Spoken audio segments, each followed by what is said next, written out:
The wind clawed at the cliffs, hurling salt and rain like shrapnel. Rowan Hale's truck died 10 feet from the gate. Beside him, his dog froze, ears pinned, eyes locked on the black silhouette of the lighthouse. It had been silent for 3 years, since his mother's death. But tonight, a light was burning in the window.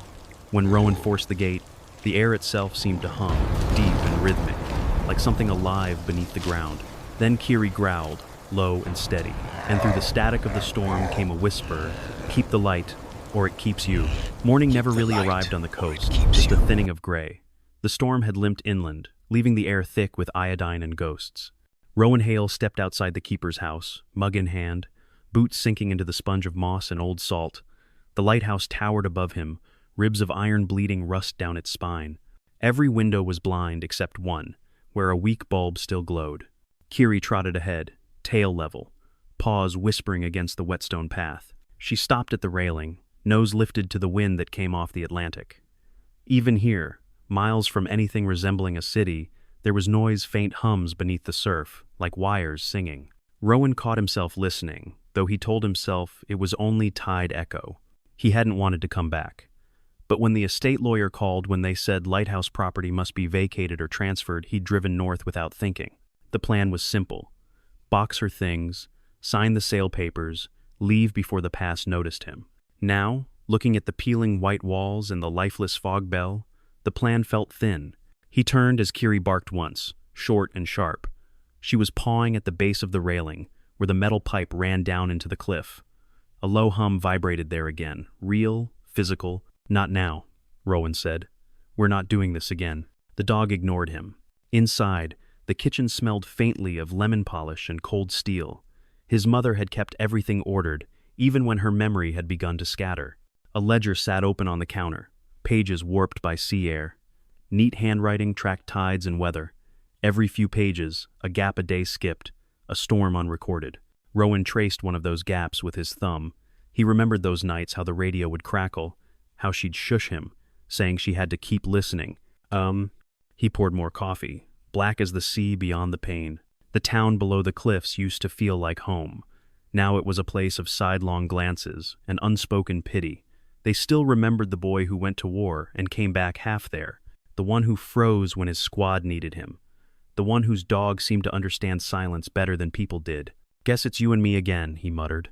Kiri tilted her head, one blue eye, one brown, catching the kitchen light. She had been as constant through the noise that never ended, the static behind gunfire, the whispers in his sleep. Dogs didn't ask for explanations.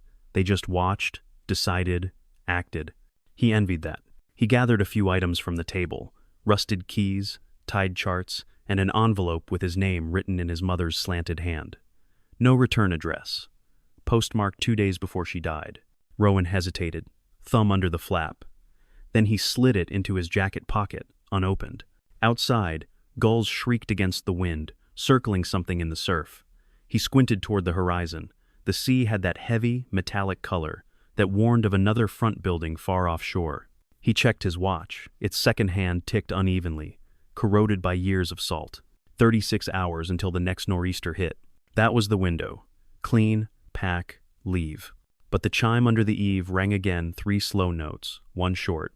Same pattern as last night. Kiri's head rose instantly, ears pricked. "Wind," Rowan said. Except there was no wind. The air was still. He stepped out onto the porch.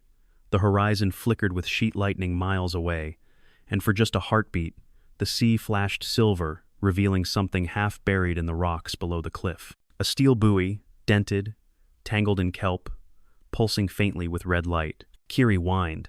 Rowan felt it before he heard it. A low frequency rolling through the ground, making his coffee ripple. The same hum that had woken the house. He looked down at the sand-streaked railing, then back toward the buoy. Maybe it was an old signal buoy. Maybe it wasn't. But as the thunder rolled across the water, the light blinked twice, paused, then blinked once more, slow, deliberate, like someone sending a code. Rowan swallowed hard, heart ticking against the thin wall of silence between memory and fear.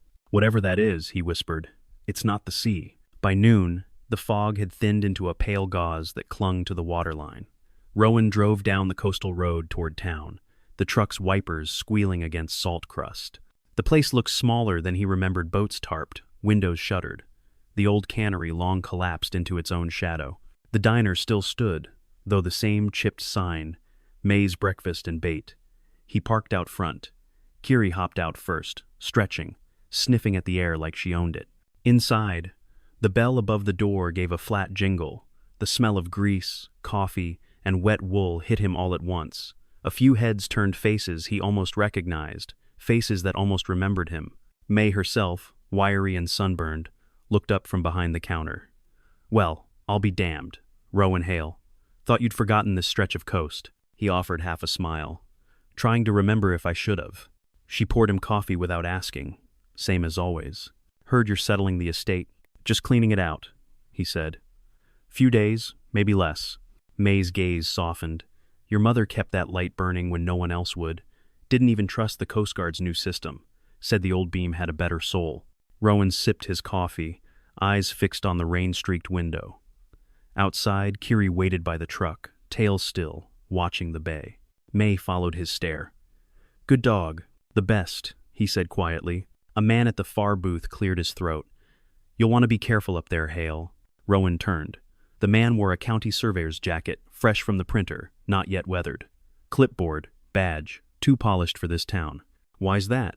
The man smiled like someone trying it for the first time. "Headlands under review for coastal erosion. Might not be safe to stay long." Rowan studied him. "Funny. My mother lived there 40 years without hearing that." "Times change," the man said. "Company out of Boston's conducting tests. North Star Holdings. Never heard of them. They're restoring marine habitats. You'd like what they're doing." "Would I?" May snorted behind the counter. "Restoring my ass. They've been flying drones over the shoals for months, scared half the gulls south." The surveyor's smile didn't slip, but his eyes hardened. "Progress takes adjustment, ma'am." Rowan set down his mug. "You said tests. What kind?" "Acoustic mapping. Nothing dangerous." "Ender." That word acoustic caught in Rowan's ear. He felt again the hum under the floorboards, the vibration through the rails. "Appreciate the warning," he said, standing. "But the house isn't for sale." The man's smile thinned. "Everyone sells eventually." Rowan turned to leave. Behind him, May called, "You tell your mom I said hi." Then quieter. "And watch your back." He didn't answer. By the time he reached the cliff road, the fog had thickened again. He parked halfway up and walked the rest of the way, feeling the hum of the surf underfoot. The buoy was still there, its faint red pulse marking the tide line like a heartbeat.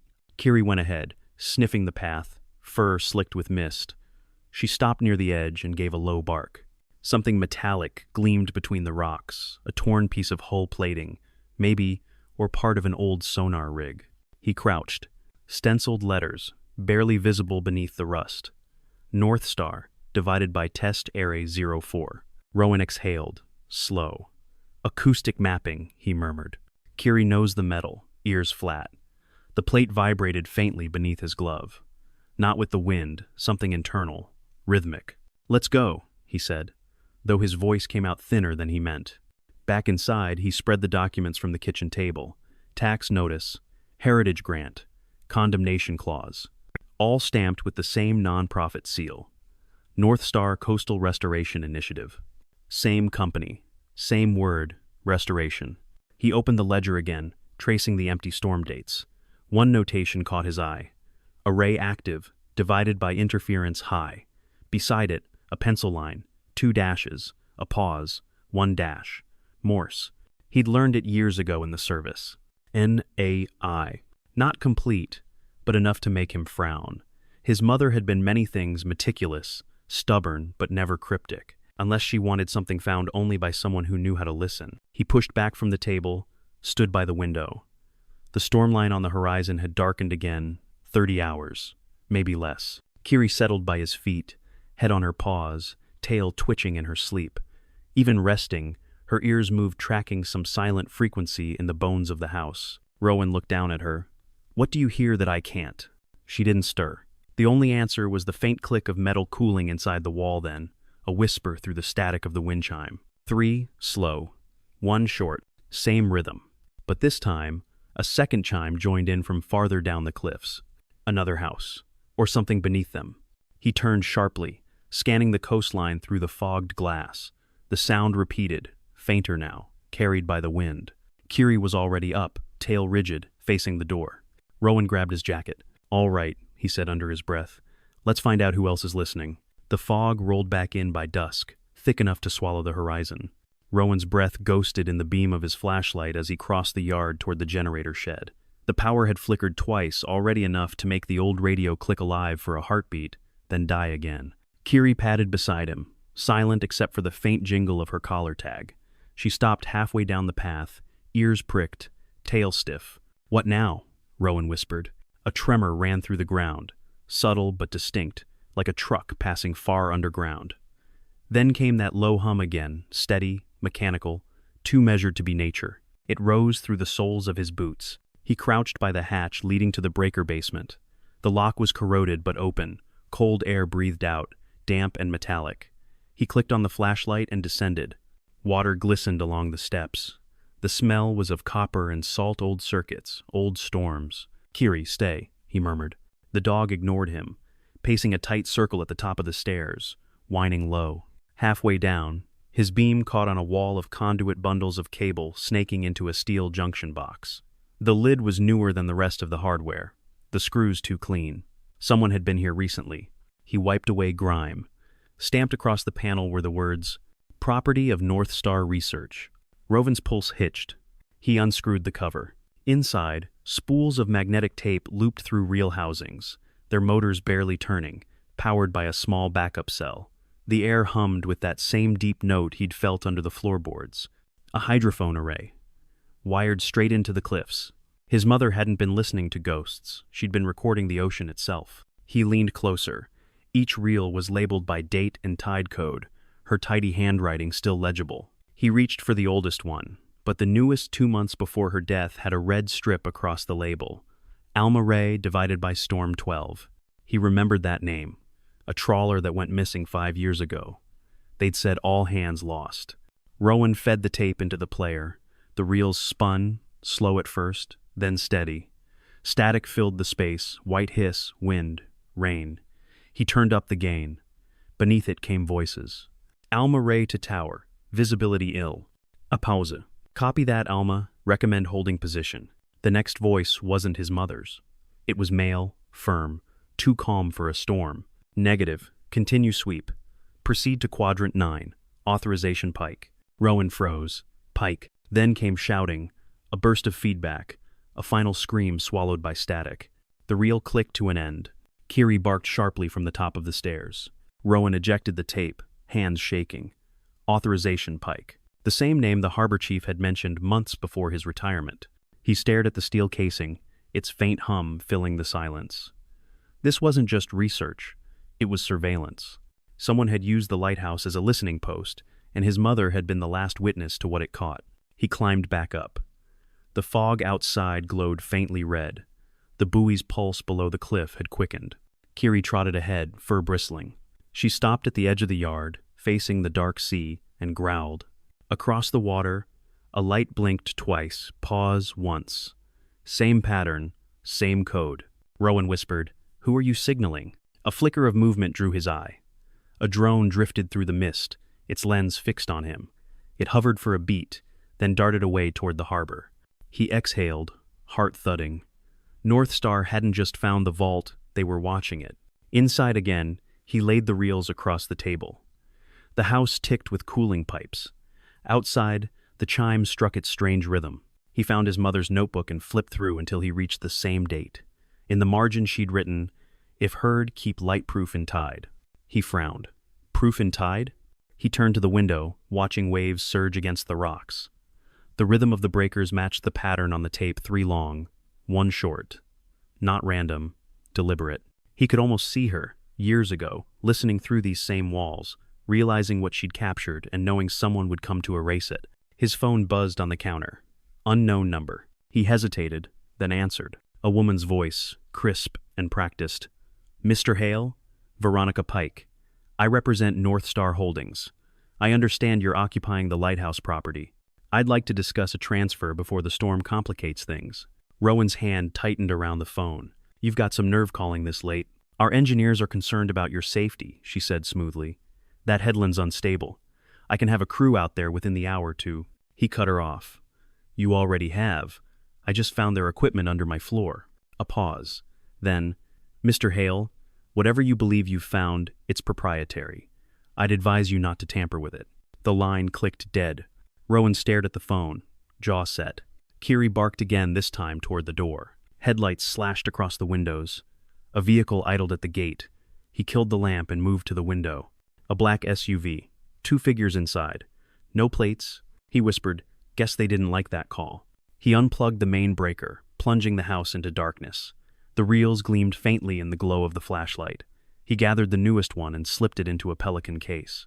"Kiri, come." She obeyed instantly, nose brushing his hand. They stepped out into the fog, cutting around the cliff path toward the old boathouse. The hum followed them stronger now, almost a vibration in the chest. Rowan unlocked the side door. Inside, the air smelled of oil and seaweed. He knelt by the old radio console, flicked the switch. Dead. The antenna cable had been severed clean. He swore under his breath. They were already here. Kiri pawed at a coil of rope, whining. He looked up just as the SUV lights flared brighter search patterns sweeping the cliff road. "Okay," he muttered. "Plan B." He opened a storage crate and pulled out his mother's portable generator, a hand-cranked field unit she'd used during outages. Heavy, but alive with potential. Rowan's mind clicked into soldier rhythm. Assess, act, move. He patched the generator to the transmitter, attached the hydrophone lead, and powered the system. Static filled the room, but beneath it, the hum synchronized with the tide's pulse. Somewhere, deep below the cliff, the vault was still recording. He tuned the frequency higher until the static shaped into faint, rhythmic beats. It wasn't random, it was encoded. His mother had hidden a second layer in the tapes, some form of digital watermark, using natural sound as the carrier. If he could extract it, he might prove what she'd uncovered. But before he could continue, the generator light flickered, then died. Kiri barked once, sharp. Through the window, the SUV headlights cut out. Silence. Then, faintly, the crunch of footsteps on gravel. Rowan reached for the flare gun mounted by the door. The footsteps stopped. The wind chime under the eave rang 3 long, 1 short. Then, from the darkness outside, a calm male voice called out, "Mr. Hale, let's talk." Rowan aimed toward the sound, heart hammering. Kiri growled, low and steady. The voice continued, patient. "No need for trouble. We only want what belongs to us." He raised the flare gun higher. "That depends on what you think that is. Everything your mother left behind." The words hit him harder than he expected. Then the voice added, colder now, "And whatever she told you before she died." Rowan's finger tightened on the trigger. "She didn't tell me anything. Then why are you listening?" A flash of movement outside. Rowan fired. The flare streaked red through the fog, illuminating 2 figures near the gate, one holding a cutting torch. They scattered. Rowan slammed the door, heart pounding. "Kiri, down!" The flare arced over the sea and burst above the buoy, washing the water in crimson. And for a split second, before the light faded, he saw it clearly. The buoy's reflection pulsing back at them, answering the signal. A response. From beneath the waves. Dawn came late, filtered through a bruise-colored sky.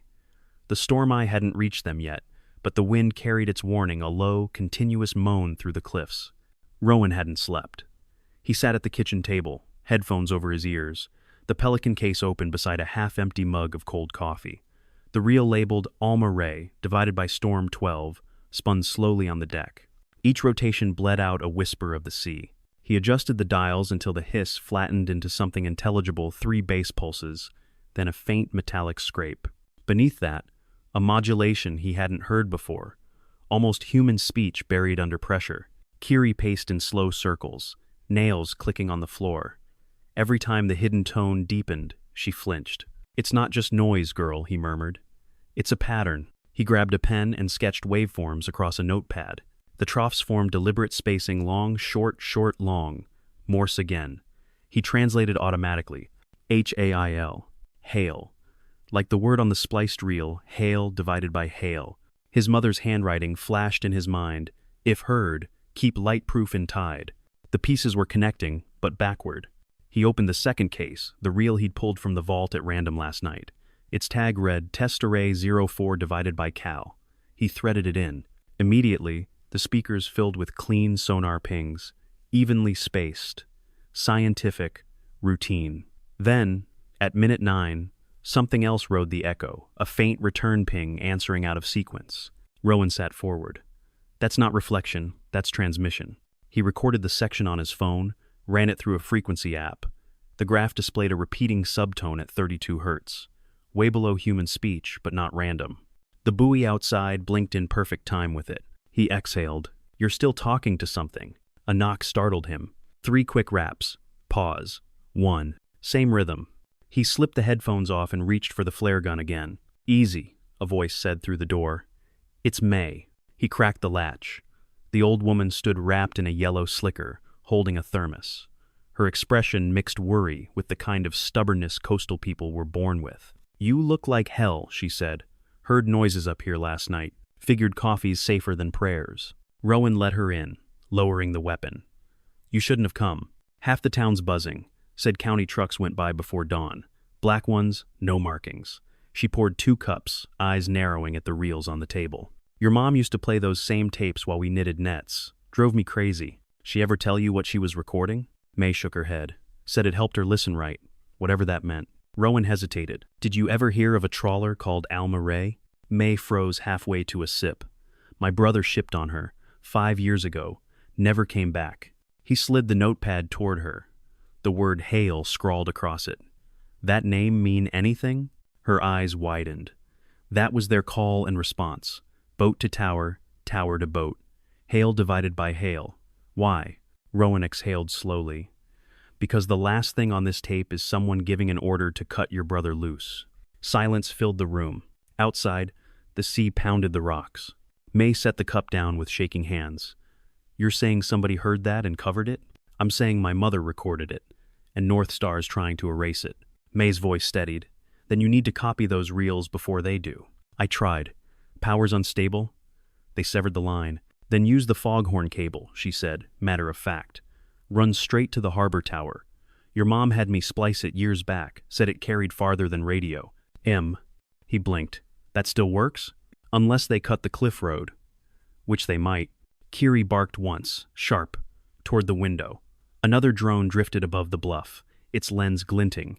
Rowan yanked the curtain. May muttered, Guess you've got fans. He rewound the tape, pocketed his phone. I need to see where these cables end. If the arrays still live, it might prove the recordings are real, not faked. May hesitated. You sure you want the truth, kid?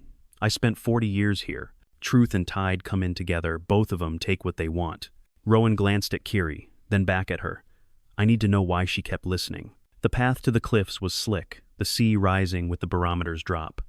The wind carried a hiss like whispering wires. Kiri led the way, pulling against the leash until they reached the old observation platform halfway down the slope. From there, the coastline unfurled gray water, jagged basalt, and the buoy blinking its relentless pulse.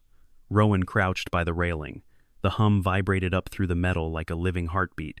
He followed the cable line with his eyes. It disappeared into a narrow fissure halfway down the cliff face. A sea cave intake. Of course, he muttered.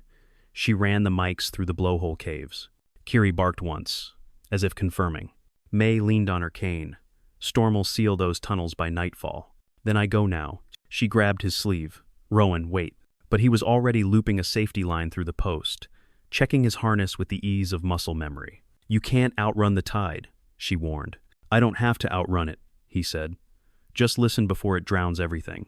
He eased himself down the rope, boots scraping wet stone, spray stinging his face. Kiri whined above, pacing. Halfway down, the hum deepened, no longer mechanical, but resonant, like a massive tuning fork buried in the rock. It pressed against his ribs, matching his heartbeat until he couldn't tell which was which. At the mouth of the fissure, the sound became voice-like, subaudible but unmistakable, a whisper under pressure. He pressed the recorder to the rock. The reading spiked. A phrase emerged, faint, stretched by water and time. Keep the light. Rowan's breath caught. It wasn't playback. It was live. He looked up toward the silhouette of the lighthouse above, then into the dark fissure yawning below. The current tugged at his rope, urging him closer. Kiri barked from above, frantic. I hear it, he called back. I hear her. And for the first time since the war, Rowan Hale didn't feel alone, he felt called. The fissure narrowed fast. Rowan had to turn sideways, the rope cutting across his chest harness, seawater pulsing against his boots with every swell. He could smell the cave before he saw it: salt, iron, and the faint sting of battery acid. He clicked on his headlamp. The beam caught rows of corroded conduit embedded in the rock cables, descending deeper into the dark like veins. Kiri barked above, her voice echoing down the shaft. "I'm okay," he called up. His voice bounced back smaller. "Stay." The hum grew stronger. It wasn't a single frequency anymore, but layered tones, overlapping like chords, some natural, others undeniably engineered. Rowan followed the conduit until it opened into a low chamber where the sea slapped at a concrete ledge. A second junction box waited there, half submerged, light blinking faintly under the film of water. The logo had almost vanished, but he could still read it. North Star divided by Test Array 04, Ridge B. He exhaled. "You really buried your evidence deep, didn't you?" He crouched, wiped the panel, and pried it open with a screwdriver from his belt. Inside, 2 reels sealed in plastic, still spinning. One labeled Cal divided by Tone Bank. One, the other, Ridge B Live. Live. He clipped the recorder line into the output port, pressed play. At first, just static and surf. Then, a repeating sonar ping, slow and steady, followed by a distortion that made his stomach tighten. A voice under pressure, digitized and crushed by water, whispering between the pings.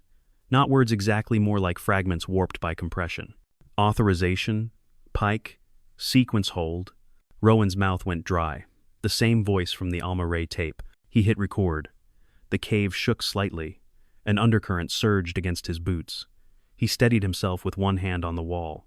Through the rock, he felt another pulse, lower, heavier, as if something massive moved under the seabed. Then the voice again, clearer this time. "Execute. Ridge. Test. 4. The hum pitched higher. Rowan yanked the line free, heart hammering. Oh no, no, no, no. He checked the gauge on the panel. One of the LEDs had begun flashing red. Power surge inbound. The old battery was overloading, drawing current from the coastal array. They were reactivating the test. He slammed the panel shut and climbed for the rope, slipping once as spray hit his face. Kiri's bark cut through the wind, urgent now. "I'm coming." Halfway up, he looked down just as the first pressure wave hit. The cave walls flexed, emitting a low groan like the throat of the earth.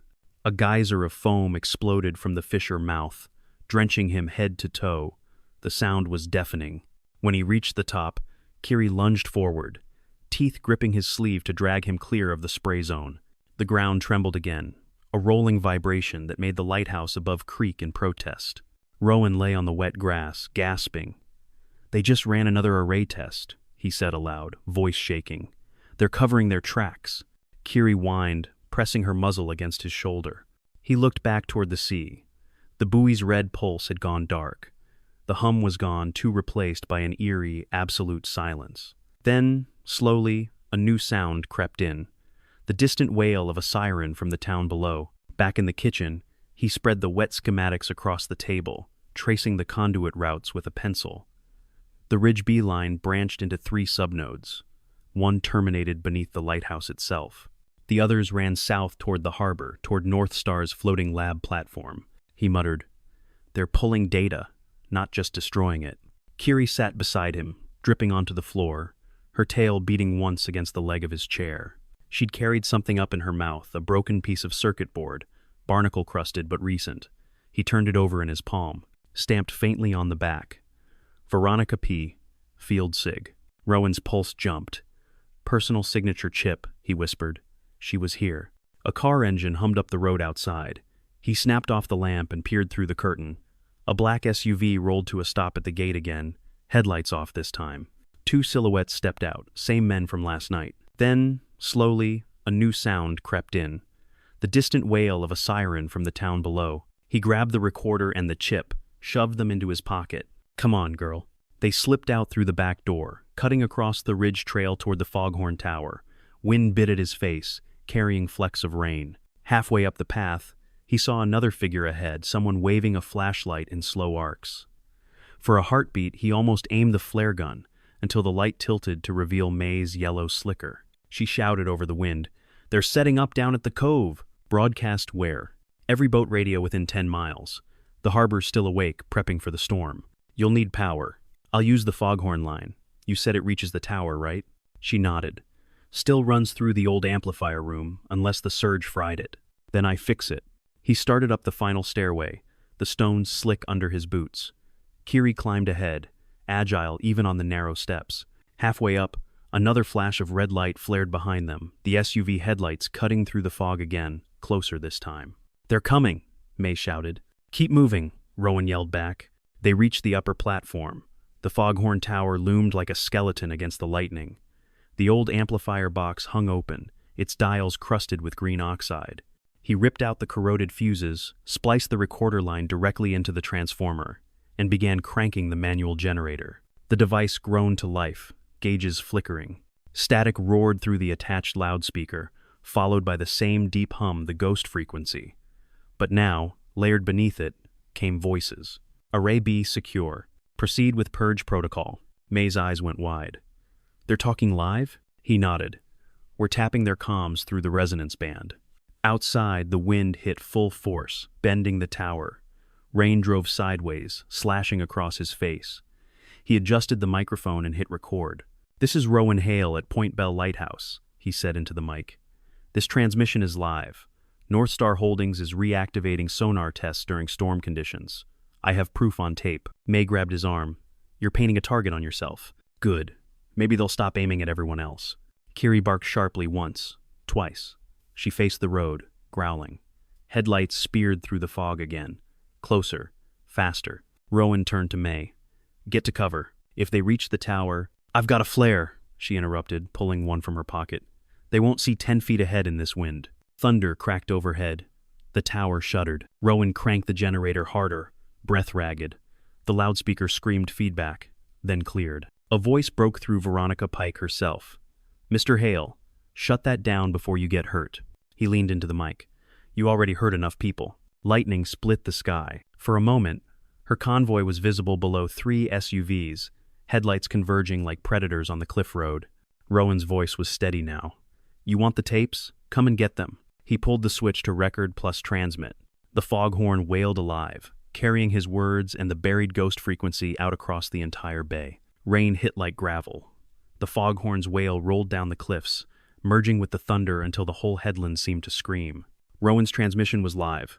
The signal lamp on the amplifier blinked red proof it was broadcasting. Each pulse of light felt like a heartbeat sent into the storm. May gripped the railing, slick hair plastered to her face. They'll be on you in minutes. I need one more sample, Rowan shouted over the wind. If the vault's still running, it'll echo back through the array. He pressed his headset tight, scanning for return frequencies. Static, then beneath it a faint rhythmic signal, slow, deliberate. The same 3 long, 1 short pattern. Kiri barked once, head tilted. It's answering, Rowan whispered. The system's still alive. May pointed down the ridge. So are they. Headlights tore through the fog. 3 figures moved fast up the slope. One carrying the thermite case, another with a rifle slung under a poncho. Rowan ripped the recorder from its mount and stuffed it inside his jacket. If they burn that vault, everything my mother found dies with it. May's voice cracked. You can't stop them alone. I'm not alone. He glanced at Kiri. The dog was already moving, body low, teeth bared. Rowan sprinted down the narrow stairway, boots hammering wet metal. Lightning flared overhead, turning the world white for an instant. At the base of the tower, he cut left toward the maintenance path, direct line to the cliff vault. The hum underfoot returned, deeper now, as though the earth itself was warning him. The first gunshot echoed across the rocks. A bullet ricocheted off the railing inches from his shoulder. He ducked behind a concrete post. You really want to do this in a storm? He yelled. A male voice answered through the rain. Orders are orders. Hand over the tapes, Hale. I've got something better. Truth. Another shot cracked. Kiri barked sharply, sprinting into the fog. Rowan followed, using her movement as cover. The men shouted, trying to track her, but she was fast ghost-like against the gray. He reached the vault hatch and jammed his mother's key into the corroded lock. It turned with a reluctant click. Inside, the air buzzed with static. The red emergency light flickered, revealing the stacked reels and the main relay console. The hum here was louder than ever, vibrating through his bones. He stepped to the console, wiping rain from the controls. The monitors blinked 3 green lights, 1 red. The system was still running partial diagnostics. Kiri trotted in, soaked and panting. She'd driven the attackers back temporarily. Rowan connected his recorder. "Come on, Mom," he whispered. "What were you hearing?" The speakers crackled alive. Beneath the static came her voice, clear, calm, haunting. "Array 2 malfunction. Unauthorized transmissions detected. Ridge B compromised. If this reaches anyone, keep the light." Then another voice, male, cold, precise. "Terminate process. Authorization, Pike." Rowan froze. The overlap was seamless, his mother's final message and her killer's command sharing the same tape. Proof of murder, hidden under water pressure. Footsteps pounded outside. He yanked the reel free and slipped it into his coat. The vault lights dimmed. The door handle rattled. "Don't make this worse, Hale," the man outside said. "You don't even know what you're holding. I know it killed her." A pause. Then, "She didn't die for that. She died because she didn't understand what she found." "What was it?" Rowan demanded. "The signal isn't ours," the man said. "That's why she kept listening." Rowan blinked. "Not yours? It's older than any array. We just mapped it." Another metallic click, the arming pin of the thermite case. Rowan shouted, "You'll bury proof and people both. Better ghosts than headlines." Kiri lunged at the door as the first hiss of ignition started. Rowan grabbed her collar and dragged her back. He scanned the room, one exit, blocked, one vent, narrow but reachable. "Go, girl," he said, pushing her toward the shaft. "Up." She hesitated. "Now." The thermite roared, light blooming white hot. Heat washed across the vault. Rowan shoved the second reel into a waterproof pouch and dove for the vent. The world behind him went orange. The pressure blast threw him into darkness. He woke to silence and the faint drip of seawater. Smoke hung thick in the air. "Kiri?" A muffled bark answered somewhere above. Relief hit him like oxygen. He crawled through the vent tunnel, scraping his hands raw. Outside, rain lashed sideways. The vault entrance was gone, buried under blackened debris. From the ridge above, May's flashlight bobbed through the fog. "Rowan, you alive?" "Barely." She helped him up, coughing. "They lit it?" "Yeah." He tapped the pouch inside his coat. But they didn't burn everything. The convoy below was pulling back, tires spitting gravel. The men climbed into the SUVs, mission complete. Kiri limped up beside him, one paw cut but eyes bright. She dropped something at his feet, a metal tag, scorched but legible. "Pike, Command Ops." Rowan stared. "You're telling me she was here in person?" May frowned. "Then she's not done yet." He looked toward the dark horizon. The foghorn tower blinked once, then went dark, the storm finally killing the power. "Then neither am I," he said. He turned toward the cliffs, the destroyed vault behind him, the pouch heavy in his coat. Above the thunder, a faint new sound rose from the sea, slow, rhythmic, unmistakable. 3 long, 1 short. But this time, it wasn't from any machine. It was coming from beneath the waves. The storm peaked after midnight. Rain hammered the lighthouse in sheets, rattling every rusted hinge. The foghorn had fallen silent, its last wail echoing into nothing. Rowan sat at the kitchen table again, mud-streaked, shivering, face lit only by the flicker of a lantern.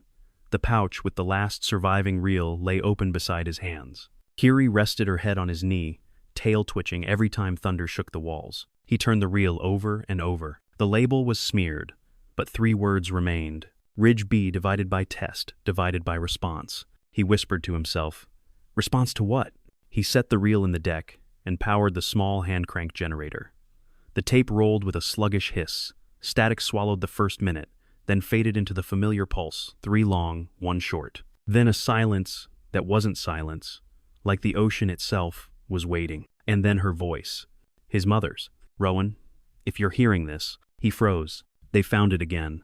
Not the wreck, the signal. It's growing stronger. The sound isn't mechanical. It's alive. The tape distorted, the next words breaking apart.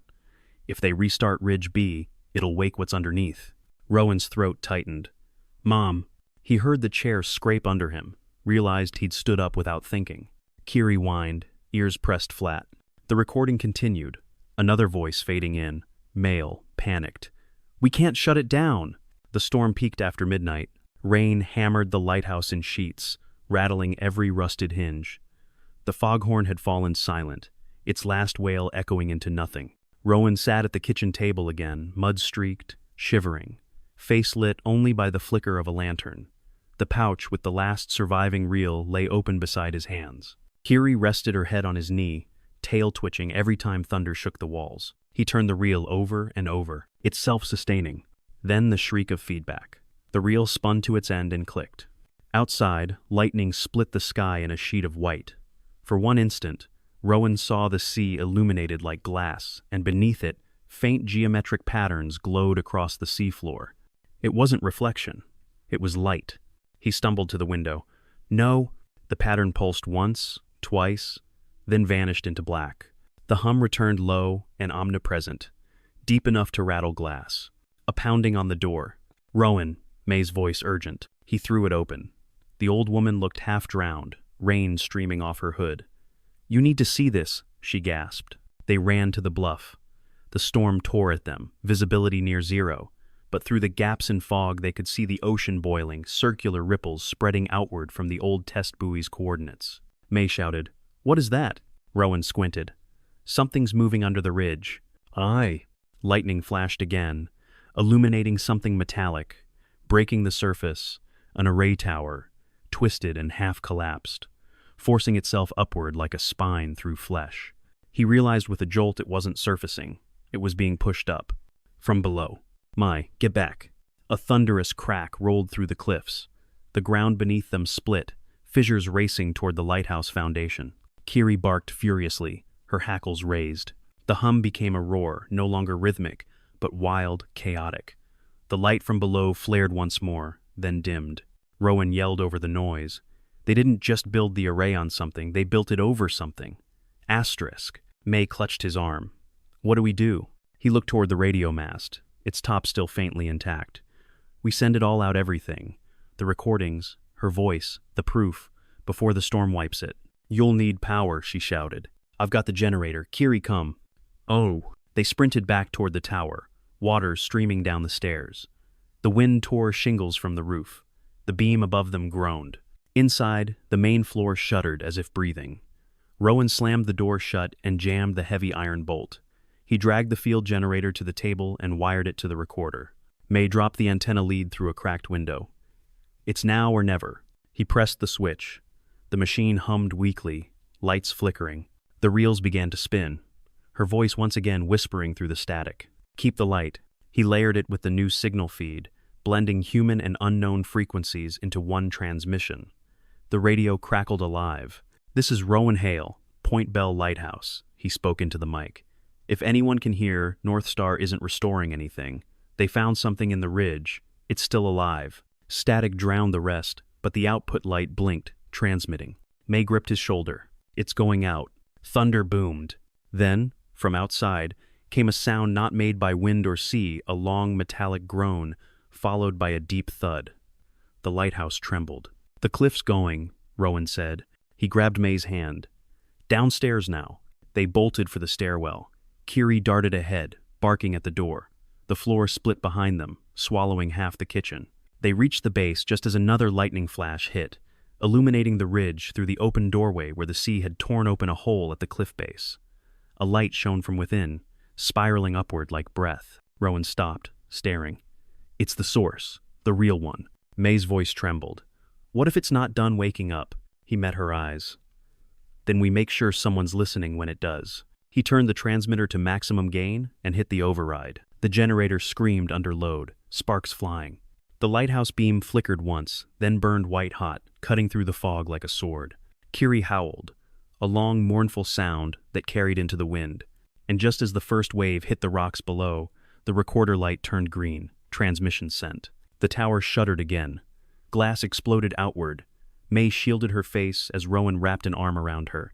Through the broken window, the horizon flashed one last time, then everything went dark. Only the hum remained, deep and endless, rolling under the storm like the breath of something ancient, waiting. When Rowan woke, everything was silent except for the wind. The storm had moved on, leaving a gray dawn that smelled of ozone and burnt salt. He lay half buried under shattered beams. The lighthouse above him was split open like a shell, half the tower gone, the rest listing toward the sea. The lantern room, impossibly, still burned. A dim white light cut through the fog, flickering but alive. "May?" His voice cracked. A groan answered from nearby. She was pinned beneath a fallen timber, bruised but breathing. "I'm here," she rasped. Your mutt pulled me clear. Rowan turned. Kiri stood beside her, limping, fur streaked with ash, eyes alert. He forced himself upright, every joint protesting. The generator lay in ruins, but the recorder still blinked, transmission complete. We got it out, he whispered. Someone heard. May coughed, grimacing. You better hope so. Those bastards will be back. He looked toward the road. The North Star convoy hadn't vanished. 3 black SUVs were scattered along the ridge, one overturned by the storm, another still smoking. But one figure remained standing. Veronica Pike. She was soaked, her hair plastered to her face, but her posture was iron. She held a pistol at her side, eyes fixed on the tower. Rowan helped May to her feet. Get behind what's left of the wall. He stepped into the open. The cold air bit deep, but his fear was gone, burned away with the night. Veronica approached slowly, boots crunching glass. You don't understand what you've done. Saved what was left, he said. She stopped 10 feet away. That thing under Ridge B, it's not a machine. It's a relic. Prehistoric signal resonator. It reacts to any broadcast in its band. You turned it on. Rowan frowned. My mother didn't die because she misunderstood it, did she? Veronica's jaw tightened. She refused to stop listening. And now you've made the same mistake. Oh. He gestured toward the beam. It's still transmitting. That's why I'm here. She raised the pistol. I'm ending it. Kiri growled, stepping between them. Rowan raised his hand slightly. You kill me. That signal keeps cycling. It's on repeat. Global frequency band. You can't erase it. Her eyes flickered, not fear, calculation. Then I bury it again. She pulled the trigger. The shot cracked but missed. Kiri had lunged first, slamming into her side. The gun flew into the gravel. Veronica hit the ground hard. Kiri's teeth clamped on her sleeve. Off! Rowan shouted. The dog obeyed instantly, backing away but growling low. Veronica gasped, clutching her arm. You think this changes anything? North Star isn't one company, it's a network. This will vanish by noon. Rowan crouched beside her. Maybe, but that light's not going out again. He stood, walked toward the tower. The beam flickered, weaker now but still pushing through the fog. The base trembled under his boots, but the structure held. He climbed the fractured stairs, one hand on the rail, until he reached what was left of the lantern room. Glass shards glittered around the lens. The mechanism still turned, squealing with each rotation. Through the cracked lens, he could see the horizon clearing sunlight pushing through thin mist. The sea below had calmed, hiding whatever stirred beneath. Rowan exhaled. You kept it alive, Mom. Oh. Below, May shouted something he couldn't make out.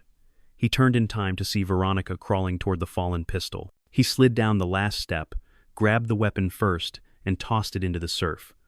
Enough, he said. Her glare softened, not with surrender, but something close to grief. You think you've won? That signal isn't human, Hale. You can't reason with it. He looked back at the light. Maybe not. But maybe it's just waiting for someone to listen the right way. Veronica's voice trembled for the first time. Your mother thought that too. She listened until it answered. Rowan froze. Answered? She thought it was speaking in codes. It wasn't. It was repeating her own transmissions back at her, changed, reformed, like it was learning. A chill ran through him. The hum rolled again, distant but rising. May staggered up the slope, shouting, It's starting again. Rowan glanced toward the beam. The lighthouse lens pulsed, not steady, but rhythmic. 3 long, 1 short. The ghost frequency. Veronica's eyes widened. It's locking onto the transmission. Rowan grabbed the generator lever. Then, we cut the loop. He slammed the switch. Sparks burst from the console. The beam flared blinding white, then snapped dark. For a moment, silence. Then the hum faded, replaced by the simple, earthly sound of wind and surf. Rowan exhaled, trembling. It's done. Veronica rose slowly, eyes fixed on the darkened tower. You don't kill a tide, mister. Hale. You only delay it. He said quietly, Then we'll keep watch. Kiri barked once, sharp and steady, as if sealing the vow. Veronica turned and limped toward the road, vanishing into the thinning fog. Rowan and May stood by the railing. The sea shimmered with early light, deceptively calm. May whispered, Think anyone heard your broadcast? He nodded toward the horizon, where faint blinking lights moved across the Water Coast Guard vessels. Looks like it. She smiled faintly. Your mother would have liked that. Rowan watched the waves. For the first time since her death, He felt something shift, not closure, but understanding. Kiri leaned against his leg. Quiet now. He reached down, scratching behind her ear. Guess we keep the light a little longer. By midday, the storm had moved east. The world smelled washed clean, though nothing about Point Bell felt pure. The cliffs were scarred, the sea still breathing heavy beneath them. Rowan stood where the lighthouse steps used to be, hands black with soot, eyes fixed on the ruined tower. May sat on a crate nearby, leg bandaged, sipping lukewarm coffee from a dented thermos. Kiri patrolled the edge of the bluff, limping but determined, still listening, always listening. Power's gone for good, May said. But your little broadcast? Word spreading. Coast Guard, maybe even NOAA. They're calling it a data breach. Rowan gave a tired smile. That's one way to say truth got out. May chuckled weakly, then sobered. You gonna tell them about the thing under the ridge? He shook his head. Not yet. Let them come see for themselves. He reached into his coat and pulled out the last reel, the one that had survived the blast, the one marked response. The metal casing was scorched, but the tape inside still looked intact. You're not done with that thing, are you? May asked. I need to know what she meant, he said softly. He carried the reel inside the broken tower, Kiri padding after him. The air smelled of wet stone and burned copper. He set the deck on a half-standing workbench and began to crank the generator by hand. The gears squealed but caught. The tape turned. At first, hiss. Then, his mother's voice clearer than before. Rowan, if you're hearing this, it means you came home. His throat tightened. I was right about the sound. It's not man-made. It's memory recorded in the ocean itself. The array didn't transmit it, awoke something that remembers everything it's ever heard. She paused, breath trembling. It repeats to test us, to see if we understand. The next words came slower, quieter, as if she were speaking to herself. I think it's lonely. Rowan's hand froze on the crank. Kiri whined softly, pressing against his leg. His mother continued. If I don't make it, promise me you'll keep the light. Don't silence it. It's not warning us, it's calling for company. The reel clicked to its end. Rowan stood in the stillness, the echo of her voice lingering like warmth after a fire. He whispered, You weren't trying to stop it. You were trying to answer. Kiri looked up at him, tail wagging once, as if agreeing. May's voice drifted from outside. You okay in there? He smiled faintly. Yeah, just finally heard her right. He stepped out into the sunlight. The fog had lifted, revealing a horizon sharp enough to cut glass. The beam lens above them, cracked and powerless, still caught the sun and for a heartbeat, refracted it into a narrow band of light that swept the sea. Kiri barked once, happy this time. May shaded her eyes. Well, I'll be.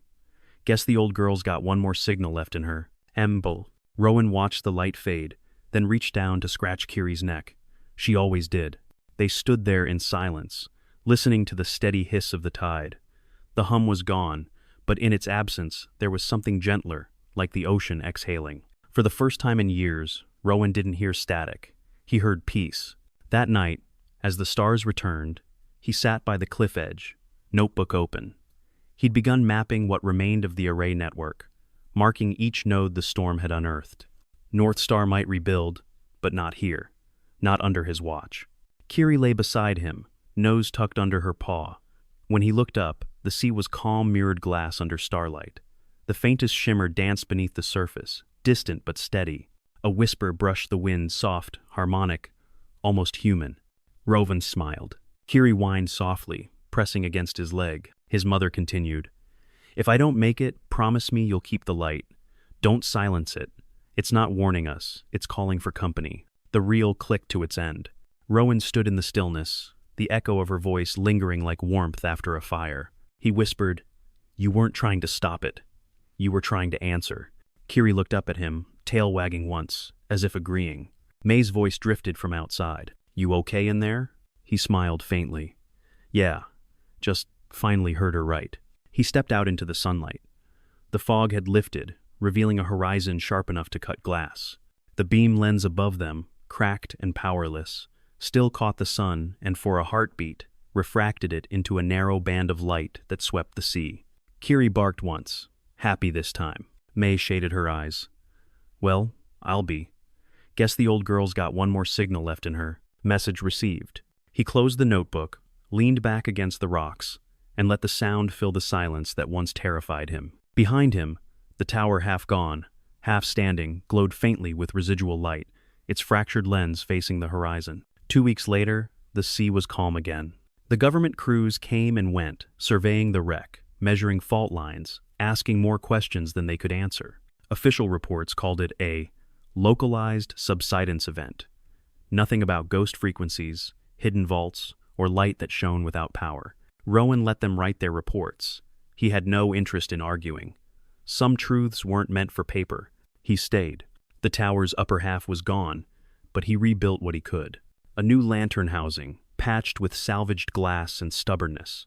At night, he still climbed the remaining stairs, hand on the rail his mother once polished smooth with time. Kiri always went first, tail swaying, head turning every few steps to make sure he followed. Her limp was fading. The world below the investors, the headlines, the city that had forgotten the meaning of listening felt far away. Here, each sound mattered. The whisper of tide against stone, the groan of the foghorn pipe in the wind, the rhythmic heartbeat of waves against the cliff. He'd begun to hear a pattern again, not the ominous hum that haunted him before, but something softer, almost like breathing. He spoke into the wind sometimes, half to himself, half to her. "You were right, Mom. It wasn't a warning." When the fog rolled in at dusk, he would light the rebuilt beacon by hand, an old oil lamp, bright and simple.